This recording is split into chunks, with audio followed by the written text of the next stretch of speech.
पिताजी एक बहुत ही गरीब साइकिल रिक्शा चालक थे। वो दिन भर साइकिल के पेडल मार मार कर लोगों को यहाँ से वहाँ पहुँचाया करते थे, जिससे उनका घर चलता था। इतनी कड़ी मेहनत के बावजूद उन्होंने अपने बेटे अभिषेक को पढ़ाया लिखाया। अभिषेक भी बड़ा मेहनती था। वो मन लगाकर पढ़ा करता था। अभिषेक का सपना था कि वो एक बहुत बड़ी कंपनी में नौकरी करे और अपने माता पिता का जीवन आरामदायक बनाए। शाम को जब अभिषेक के पिता घर आते तो अभिषेक उनके पांव दबाया करता। आज तो गर्मी ने जान ही ले ली।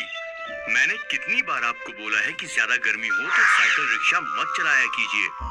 हाँ, जब तुझे नौकरी लग जाएगी तो मैं साइकिल रिक्शा चलाना ही छोड़ दूंगा। साल बीता और अभिषेक के ग्रेजुएशन के आज रिजल्ट्स आने वाले थे। ये लो अभिषेक, मैं न्यूज़पेपर ले आया। अब हमें खुशखबरी देने में देर ना करो। अभिषेक ने पेपर खोला और उसमें अपना नाम देख बहुत खुश हुआ। पिताजी, मैं फर्स्ट क्लास में पास हो गया हूँ। शाबाश, मुझे तुमसे यही उम्मीद थी। अब जल्द ही तुम्हें नौकरी भी मिल जाएगी। लो, मुंह मीठा करो, गुड़ खाओ। अभिषेक का छोटा सा परिवार आज बहुत खुश था। कुछ दिनों बाद अभिषेक नौकरी के लिए इंटरव्यू देने ABC ट्रांसपोर्ट नाम की एक बहुत ही मशहूर कंपनी में गया। यहाँ इंटरव्यू लेने वाला अभिषेक की डिग्री और उसके मार्क्स देखकर प्रभावित हो गया।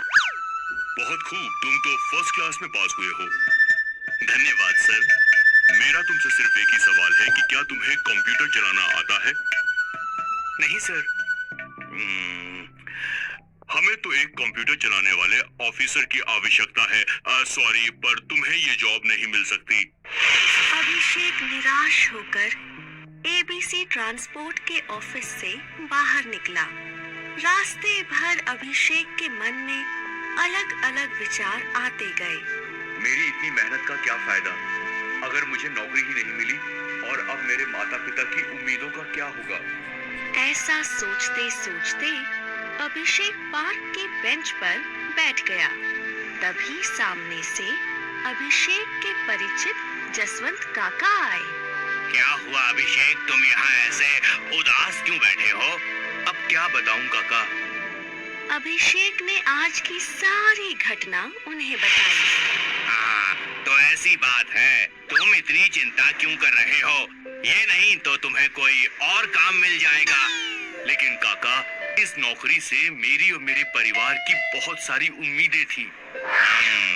तुम्हारे लायक तो नहीं, लेकिन मेरे पास एक काम जरूर है जिससे तुम फिलहाल के लिए अपने परिवार को सहारा दे पाओगे। काका, आपकी बहुत मेहरबानी होगी अगर आप मेरी मदद कर पाएंगे।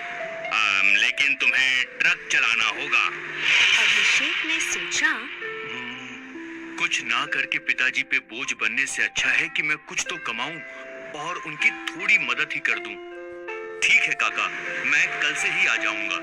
और अगले ही दिन अभिषेक ने ट्रक चलाने का काम शुरू कर दिया। अभिषेक बहुत ही मेहनती था। उसने एक्स्ट्रा टाइम भी ट्रक चलाना शुरू किया, जिससे मिले हुए पैसे वो संभाल के रख दिया करता था। 2 साल तक इकट्ठे किए हुए एक्स्ट्रा टाइम के पैसों से अभिषेक ने एक ट्रक खरीदा, उसका खुद का ट्रक। अब अपने बेटे की सफलता देख उसके माता-पिता बहुत खुश थे। अभिषेक ने अपनी मेहनत जारी रखी और बहुत जल्द 1 के 2, 2 के 4 और 4 के 8 ट्रक हो गए।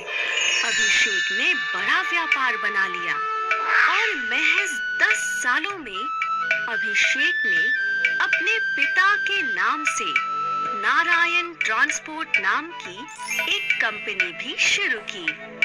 अब अब साइकिल रिक्शा चालक नारायण जी बड़ी गाड़ियों में घूमा करते थे और उनका घर एक बड़ा ही आलीशान बंगला था।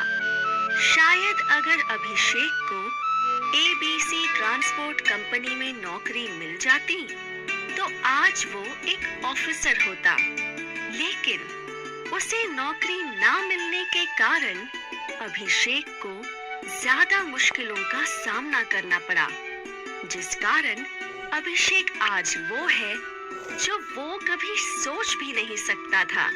कहाँ एक बड़ी कंपनी में ऑफिसर होना और कहाँ खुद की एक बड़ी कंपनी होना।